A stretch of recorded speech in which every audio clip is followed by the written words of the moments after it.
ನಿಮ್ಮ ಹಳೆಯ ಒಡವೆನ ಅಧಿಕ ಬೆಲೆಗೆ ಮಾರಬೇಕೆ? ಅಟಿಕಾಗೆ ಕಾಲ್ ಮಾಡಿ 8880 ಅಟ್ಟಿಕಾ ಗೋಲ್ಡ್ ಕಂಪನಿ. ರಾಜ್ಯದಲ್ಲಿ ನಾಯಕತ್ವ ಬದಲಾವಣೆಯ ಗೊಂದಲ ಇನ್ನೂ ಕೂಡ ಬಗೆಹರಿದಿಲ್ಲ. ಆ ಗೊಂದಲ ಮುಂದುವರೆದಿದೆ. ಇದರ ನಡುವೆ ಡಿಸಿಎಂ ಡಿಕೆ ಶಿವಕುಮಾರ್ ಅವರು ಮತ್ತೆ ಮಾರ್ಮಿಕವಾಗಿ ಮಾತನಾಡಿದ್ದಾರೆ.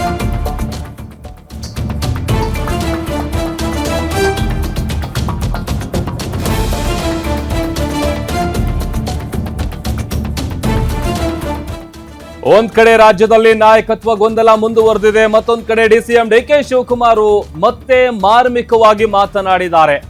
ಇವತ್ತು ಸಿಎಂ ಸಿದ್ದರಾಮಯ್ಯಗೆ ಕೃಷ್ಣನ ವಿಗ್ರಹ ಕೊಟ್ರು, ನನಗೆ ವಿನಾಯಕನ ವಿಗ್ರಹ ಕೊಟ್ರು. ವಿಜಯಕ್ಕೆ ವಿನಾಯಕ ಕಾರಣ ಎಂಬಂತೆ. ಬೇರಿಲ್ಲ ಅಂತ ಅಂದ್ರೆ ಮರ ಉಳಿಯಲ್ಲ, ನಂಬಿಕೆ ಇಲ್ಲ ಅಂತ ಅಂದ್ರೆ ಸಂಬಂಧ ಉಳಿಯಲ್ಲ ಅನ್ನುವಂತ ವಿಚಾರವನ್ನ ಮಾತನಾಡಿದ್ದಾರೆ. ನಿನ್ನೆ ಏನಾಯ್ತು ಎಂಬ ಚರ್ಚೆ ಅನವಶ್ಯಕ, ಇವತ್ತೇನು ಎಂಬುದು ಬಹಳ ಇಂಪಾರ್ಟೆಂಟ್. ದಾರಿ ಇದ್ದ ಕಡೆ ನಡಿಬೇಕು, ದಾರಿ ಇಲ್ಲ ಅಂತ ಅಂದ್ರೆ ನಾವೇ ದಾರಿ ಮಾಡ್ಕೊಂಡು ಹೋಗ್ಬೇಕು ಅನ್ನುವಂಥ ನಿಟ್ಟಿನಲ್ಲಿ ಒಂದ್ ರೀತಿ ಡಿಪ್ಲೊಮ್ಯಾಟಿಕ್ ಆಗಿ ಮಾತನಾಡಿದ್ದಾರೆ ಡಿಸಿಎಂ ಡಿಕೆ ಶಿವಕುಮಾರ್ ಅವರು. ಕನಸಿಲ್ಲ ಅಂದ್ರೆ ಯಾವ ದಾರಿಯನ್ನು ಹುಡ್ಕೋದಕ್ ಸಾಧ್ಯ ಇಲ್ಲ, ಹುಟ್ಟು ಅನಿವಾರ್ಯ, ಸಾವು ಖಚಿತ, ಈ ನಡುವೆ ಏನ್ ಮಾಡ್ತೀವಿ ಅನ್ನೋದು ಬಹಳ ಇಂಪಾರ್ಟೆಂಟ್. ಆನೇಕಲ್ನಲ್ಲಿ ಉಪಮುಖ್ಯಮಂತ್ರಿ ಡಿಕೆ ಶಿವಕುಮಾರ್ ಅವರು ಕೊಟ್ಟಿರುವಂತಹ ಸ್ಟೇಟ್ಮೆಂಟ್ ಇದು. ಒಂದ್ ರೀತಿಯಾಗಿ ಡಿಪ್ಲೊಮ್ಯಾಟಿಕ್ ಆಗಿ ಮಾತನಾಡಿದ್ದಾರೆ. ಯಾಕಂತಂದ್ರೆ ನಾಯಕತ್ವ ಬದಲಾವಣೆಯ ಗೊಂದಲ ಇನ್ನೂ ಕೂಡ ಜೀವಂತವಾಗಿದೆ ರಾಜ್ಯದಲ್ಲಿ. ಆ ಒಂದು ಗೊಂದಲ ಇನ್ನೂ ಕೂಡ ಬಗೆಹರಿದಿಲ್ಲ. ಅದೆಲ್ಲದರ ನಡುವೆ ಡಿಸಿಎಂ ಡಿಕೆ ಶಿವಕುಮಾರ್ ಅವರು ಹೇಳಿರುವಂತ ಈ ಮಾತು ಸಾಕಷ್ಟು ಕುತೂಹಲಕ್ಕೆ ಕಾರಣ ಆಗ್ತಾ ಇದೆ. ಮುಖ್ಯಮಂತ್ರಿಗಳಿಗೆ ಒಂದು ಕೃಷ್ಣ ಕೊಟ್ರು, ಕೃಷ್ಣನ ಒಂದು ದೊಡ್ಡ ವಿಗ್ರಹ. ನನಗೆ ವಿನಾಯಕನ ಕೊಟ್ರು. ಕೃಷ್ಣ ಬಹಳ ದೊಡ್ಡ ದೇವರು. ವಿನಾಯಕ ಎಲ್ಲ ವಿಘ್ನಗಳನ್ನ ನಿವಾರಣೆ ಮಾಡುವಂತ ವಿನಾಯಕನನ್ನು ನನಗೆ ಕೊಟ್ರು. ವಿಜಯಕ್ಕೆ ನಾಯಕ ವಿನಾಯಕನ ಕೂಡ. ಸೊ ಅದಕ್ಕೆ ಅವರಿಗೆ ನಾನು ಅಭಿನಂದನೆಗಳನ್ನ, ಧನ್ಯವಾದಗಳನ್ನ ಅರ್ಪಿಸಲಿಕ್ಕೆ ನಾನು ಬಯಸ್ತಾ ಇದ್ದೇನೆ. ಬೇರುವಿಲ್ಲ ಆದ್ರೆ ಮರ ಉಳಿಯುವುದಿಲ್ಲ, ನಂಬಿಕೆ ಇಲ್ಲ ಅಂದ್ರೆ ಸಂಬಂಧಗಳು ಉಳಿಯುವುದಿಲ್ಲ. ನಾಳೆ ಏನು ಅನ್ನೋದು ನಮ್ಗೆ ಯಾರಿಗೂ ಗೊತ್ತಿಲ್ಲ. ನಿನ್ನೆ ಏನಾಯ್ತು ಅನ್ನೋದು ಚರ್ಚೆ ಮಾಡತಲ್ಲ ಅವಶ್ಯಕತೆ ಇಲ್ಲ. ಇವತ್ತು ಏನಿದೆ ನಮ್ಮ ಕೈಯಲ್ಲಿ ಅನ್ನೋದನ್ನ ಚೆನ್ನಾಗಿ ನಾವು ಬಳಸ್ಕೊಳ್ಬೇಕು. ದಾರಿ ಇದ್ ಕಡೆ ನಡೆಯಬೇಕು, ದಾರಿ ಇಲ್ಲ ಅಂದ್ರೆ ದಾರಿಯನ್ನ ಮಾಡಿಕೊಂಡು ನಾವೆಲ್ಲ ನಡಿಬೇಕು.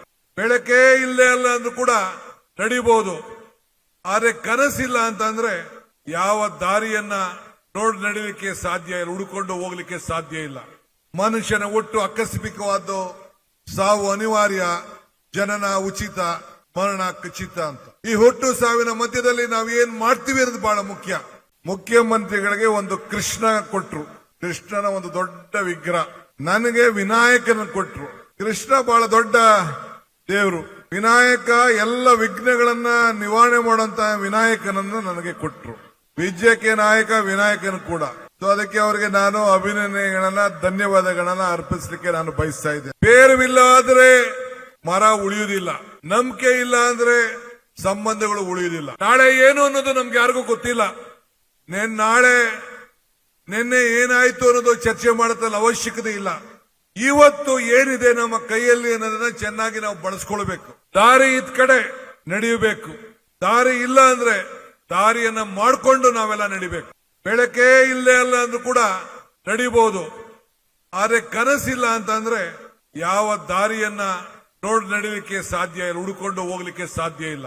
ಮನುಷ್ಯನ ಹುಟ್ಟು ಆಕಸ್ಮಿಕವಾದ್ದು, ಸಾವು ಅನಿವಾರ್ಯ, ಜನನ ಉಚಿತ, ಮರಣ ಖಚಿತ ಅಂತ. ಈ ಹುಟ್ಟು ಸಾವಿನ ಮಧ್ಯದಲ್ಲಿ ನಾವು ಏನ್ ಮಾಡ್ತೀವಿ ಅನ್ನೋದು ಬಹಳ ಮುಖ್ಯ.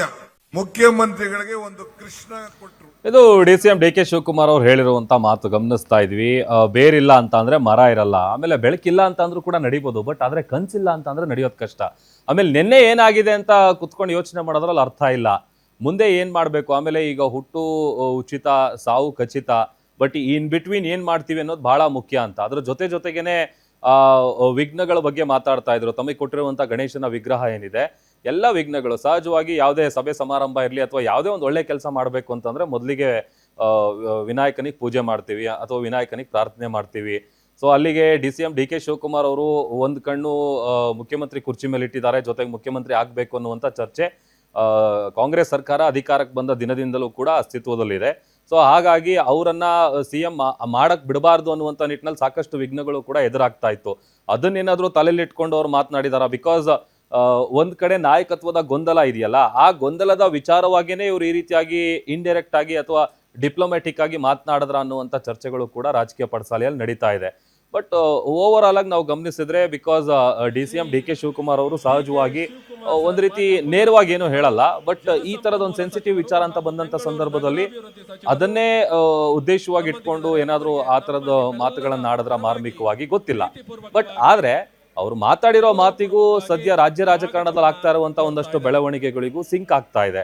ಸೊ ಅಲ್ಲಿಗೆ CM ಆಗ್ಬೇಕು ಅನ್ನುವಂತ ಒಂದು ಕನ್ಸನ್ನ ಏನ್ ಕಾಣ್ತಾ ಇದ್ದಾರೆ. ಸೊ ದಾರಿ ಇಲ್ಲ ಅಂತ ಅಂದ್ರೆ ನಾವೇ ದಾರಿ ಮಾಡ್ಕೊಂಡು ಹೋಗ್ಬೇಕು, ಆಮೇಲೆ ಏನ್ ಬರ್ತದನ್ನ ಅಕ್ಸೆಪ್ಟ್ ಮಾಡ್ಕೊಂಡು ಹೋಗ್ಬೇಕು ಅನ್ನುವಂತ ನಿಟ್ಟಿನಲ್ಲಿ ಮಾತನಾಡ್ತಾ ಇದ್ದಾರೆ. ಅದರ ಜೊತೆಗೆ ಇನ್ನೇನ್ ಕೆಲವೇ ದಿನಗಳಲ್ಲಿ ನಾಯಕತ್ವ ಬದಲಾವಣೆಯ ಗೊಂದಲ ಕೂಡ ಬಗೆಹರಿಯುತ್ತೆ ಅನ್ನುವಂತ ಚರ್ಚೆ ಕೂಡ ಇದೆ. ಹಾಗಾಗಿ DCM DK ಶಿವಕುಮಾರ್ ಅವರ ಈ ಮಾತಿದೆಯಲ್ಲ, ಸಾಕಷ್ಟು ಕುತೂಹಲಕ್ಕೆ ಕಾರಣ ಆಗ್ತಾ ಇದೆ.